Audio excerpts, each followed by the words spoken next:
Nüfey bin Haris radiyallahu anh belə rəvayət edir. Resulullah sallallahu aleyhi ve sellem bir gün böyük günahların ən ağırını sizə xəbər verimmi deyə 3 dəfə soruşdu. Səhabənin diqqətini cəlbləmək üçün böyük günahların ən böyüyünü sizə xəbər verimmi deyə təkrar soruşur. Biz də bəli ya Resulullah dedik. Resulullah Efendimiz Allah'a şirk koşmaq, Allah'a şərik koşmaq, ana ataya itaatsizlik etmək buyurduqdan sonra söykəndiyi yerdən, söykəndiyi yastıqdan yerdən doğrulub oturdu və yaxşı dinləyin, bir də yalan söyləmək və yalancı şahidlik etmək buyurdu. Yalan söyləmək və yalancı şahidlik etmək. Yəni, müsəlmanın literaturunda, ədəbiyyatında yalan olmaması lazım.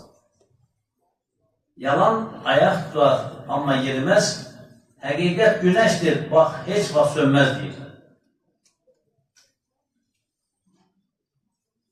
Bu sözü o qədər çox təkrar etdi ki, daha çox üzülməsini istəmədiyimiz üçün kəşke sükut buyursalar da, yorulmasalar deyə arzu etdik. Rəvah Buxari Müslim.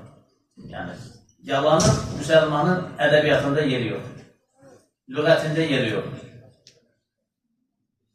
Yalanın təməli münafiqlikdir və münafiqlərin qəlbləri də virus və xəstəlik mərkəzi kimidir.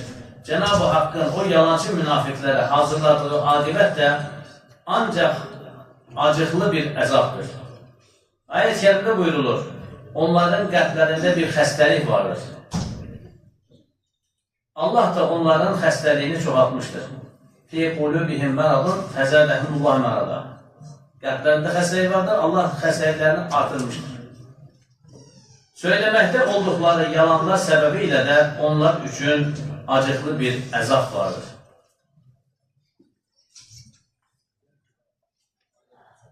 Söz ola kəsə savaşı, söz ola kəsdirə başı. Söz ola ağılı aşı, van ilə, yağ ilə edə bir söz. Bəzən gedirsən birisində qonaq olursan, adam ölü və mükəlləf bir süfrə açır, amma dili acı və sifəti turşdur. Asıq suratlıdır. O, süfrə sənə ləzzət eləmir. Amma gedirsən, adam sənə bir qayğanaq yumurta qırır, üzü təbəssüm, dili də bal. O, qayğanaq sənə ən sevdiyin yeməklərdən daha ləzzətli gəlir. Şifa olur, ibadətə qüvvət olur. Digər isə zəhər kimi gəlir. Boğazından tırmalaya, o dırmıq, o şənləri torpaqdan necə belə cıra-cıra, yırta-yırta torpağa, iz buraxa gedir. O loğmalar səndə elə yırta-yırta, iz buraxa gedir.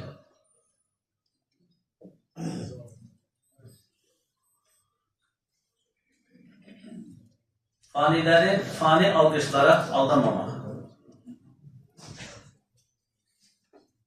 Rahmanın xas qulları onlardır ki, yeryüzündə təvazu ilə yeriyərlər və özünü bilməz kimsələr onlara söz atdığında incitmədən salam deyər keçərlər. Qur'an 63. Aqillərdən Sərdi Şirazi olması lazım. Deyir ki, axmağa ən gözəl cavab verməməkdir. Yəni, axmağın birisi sənə söz atdığı zaman, sataşdığı zaman ən gözəl qalu sələmə. Allah-u Teala'nın dediyi kimi salamlayır deyib keçib getmək. Yəni, ədəbsiz sənə bir ədəbsiz söz söylədiyi zaman ona cavab verməyə qalxışma deyir. Çünki onun lüğətində o sözlərdən daha çoxu var, daha fərqliləri var. Səni incidəcək daha fərqli versiyaları var. Sinonimlər var yəni. Sən onu tərpətdikcə, oradan daha xoşa gəlməyən qoxular gəlir sənə. Səni incidəcək kəlbələr tökülür. Ona görə axmağa ən gözəl cavab verməmək. Allah-u Teala bizi sıddıqlardan yazsın, sadiqlərdən yazsın. Oxuduqlarımızın və eşitdiklərimizin təsirini üzərimizdə xalq eyləsin. Məscidə gələn qardaşlarımızdan birisi sizlərdən dua istəyir. Həm ailəsi üçün, zövcəsi üçün, həm özü üçün, həm oğlunun haramlardan uzaqlaşması üçün, qumar bəlasından uzaqlaşması üçün sizlərdən dua istəyir. Tövbə edib, inşallah tövbətində sabit qədəm olmasını diləyirik. Gənclərimizə sahib çıxaq, qardaşlar. Əgər biz gənclərimizə sahib çıxmazsaq, gənclər həba olub gedir. Ayf olub gedir. Bir kiçik diqqətsizlik ucbatından evlad ayf olub gedir. Bir də fərqinə varmırsan, görürsən ki, evlad borcun içində üzür. Sən də yola tullaya bilmirsən, ata bilmirsən. Bu səfər küllü miqdarda borc ödəmək zorunda qalırsan. Ona görə çox qiymətli qardaşlarım, aman ha aman evladlarımızı internetin ovucuna buraxmayaq. Evladımız hansı sitelərə, hansı sosial şəbəkələrin hansı səhifələrində gəzindiyinə baxaq, təqib izləyək. Allah qorusun.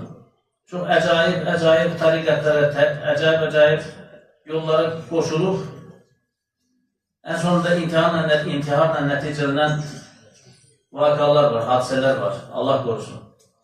Ona görə oxuduğu kitablara, oturub durduğu yoldaşlarına təqib izləyək. Cənab-ı Hak xəstələrimizə şəfalar, dərdlərimizə dəvalar, boşlu qardaşlarımıza xeyirli ədalar ehsan eyləsin. İşi olmayanlara iş, eşi olmayanlara eş, evladı olmayanlara evlad ehsan eyləsin. Evladı olanların da Allah Teala sayını artırsın və salihlərdən eyləsin. Bir qardaşımız, iki müsəlman bacı var deyir, ailələrində, bir də işlərində sıxıntıları var, dua istəyirlər sizlərdən. Allah Teala onların sıxıntılarını gidersin və onların timsalında Ümmət-i Muhammedin bütün xəstələrindən şəfalar, dərdlərinə dəvalar, borçlu qardaşlarımıza da xeyirli ədalar ihsan eyləsin. İstər ön cəbhədə olsun, istər arxa cəbhədə olsun, xalqımızın, millətimizin, məmləkətimizin bütövlüyü və əmin amanlığı üçün xidmət edən əskər və zabitləri və digər insanları Allah Teala öz ruh zamanında saxlasın. Dualarımızın qəbulü üçün, Allah rızası üçün Əl-Fatiha.